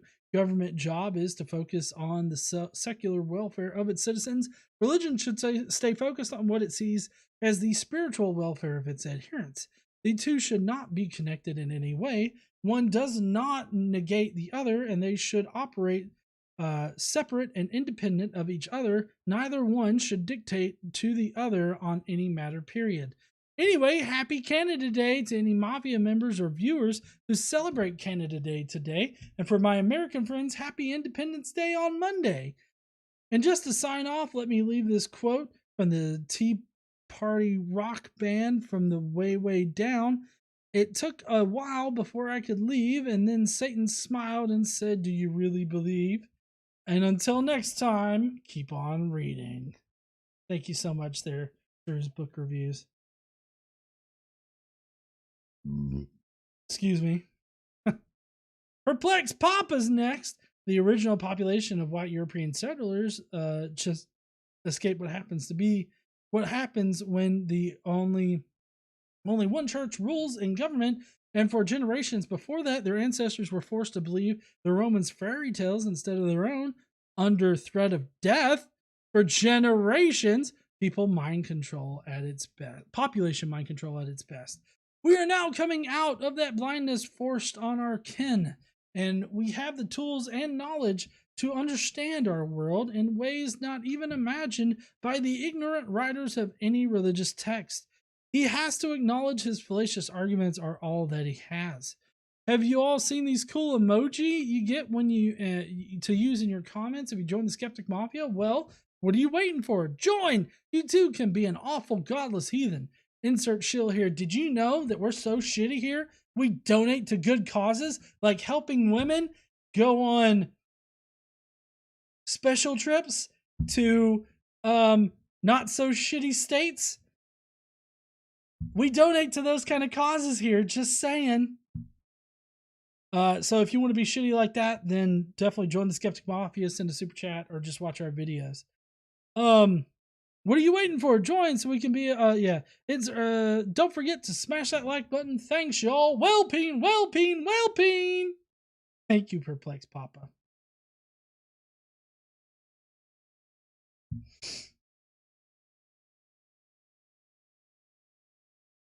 Elizabeth Richardson said, camping trips. They're going camping, sir. Jonathan Nichols says he spends a fair amount of time asserting that America is a Christian nation because it holds a majority of Christian population, argumentum ad populum fallacy. He then quotes or quote mines various political figures and former presidents who also seemingly held that opinion. Separation of church and state does not specifically affect Christianity. It is just that there are a significant number of Christians in the U.S., including a bunch of dominionists who want to pretend that their country belongs to them. He comes close to explaining the First Amendment and then pretends that it is a one-way street and that Christians are free to enact policy. Christians are indeed free to influence policy, but Christianity isn't. To do so would be a state endorsement of religion, which contradicts the First Amendment that he spoke about a moment before. Did he make that distinction? I think not. And I think he did not on purpose. I am not surprised that he touched on abortion. Was his video made before the reversal of Roe v. Wade that pushed women's rights in America back to the Dark Ages? Yes, it was. I think this was done back in April, or at least that's when he released it. So it was definitely not recent, I don't believe.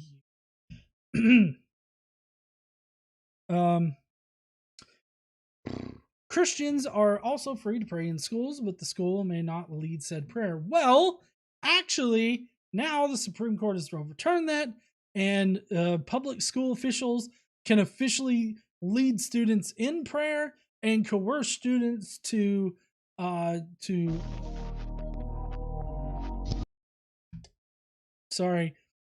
coerce students into praying with them. So that was actually something that came up.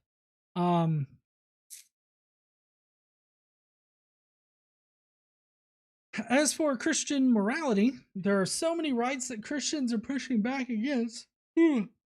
That term sounds like something of an oxymoron to me. Then, in the end, he just goes back to the majority rule argument. Contrast the USA, which really is a secular nation with a majority Christian population, with the UK. Over here, we have an official religion, Anglicanism, created by a Tudor monarch and for a time enforced by law. Yes, it is rarely promoted these days. It is just one more religion that our people may choose to follow. Also, nowadays, with the Roe v. Wade decision, it can be argued that the UK has better human rights than the US, and the Republicans will no doubt seek to push even more restrictive bills through the Supreme Court. I can only see the situation getting worse. They're already talking about overturning same-sex marriage, the accessibility of contraception, which I don't fucking understand that other than like a Catholic kind of view of preventing women's care like that. They're also wanting to reinstate sodomy laws, which if you guys don't know, you probably, depending on what kind of state you live in, if you live in a red state, you probably have laws on the books right now that aren't enforceable because of a Supreme Court decision. But if they overturn that, like the one Texas DA wants it overturned, then those laws will immediately go into effect, and the LGBTQ community can be arrested just for being LGBTQ. So keep an eye out for that, because that could happen in the future, depending. I think the most worrisome thing that they're about to take up is this election case, which would allow the states to actually just decide an election. Like, not the people of the states, but the state legislatures. They can gerrymander the shit out of their state, and they can just outright refuse to acknowledge the will of the people and vote for whoever in the fuck they want to. So that's what's on the table for whenever they start taking that up. Contrast to let's see, UK. Some days I could weep for America. Fuck you and me both. Thank you so much there, Jonathan Nickel. Then we got Alex Baranowski who says, discount Gene Kim. Our culture may be primarily Christian, but that doesn't mean the laws are based on Christianity. For example, most of the protected statuses we recognize and are antithetical to Christianity. The idea of not discriminating against outgroups isn't very Christian, especially if we consider the Old Testament. Furthermore, Christianity dictates preaching the word, while there is no legal imperative to do that. There's also no legal imperative to be a Skeptic Mafia member, but you should still do it. For a few bucks, you get great shit from GE. Wash your hands and stay vaccinated.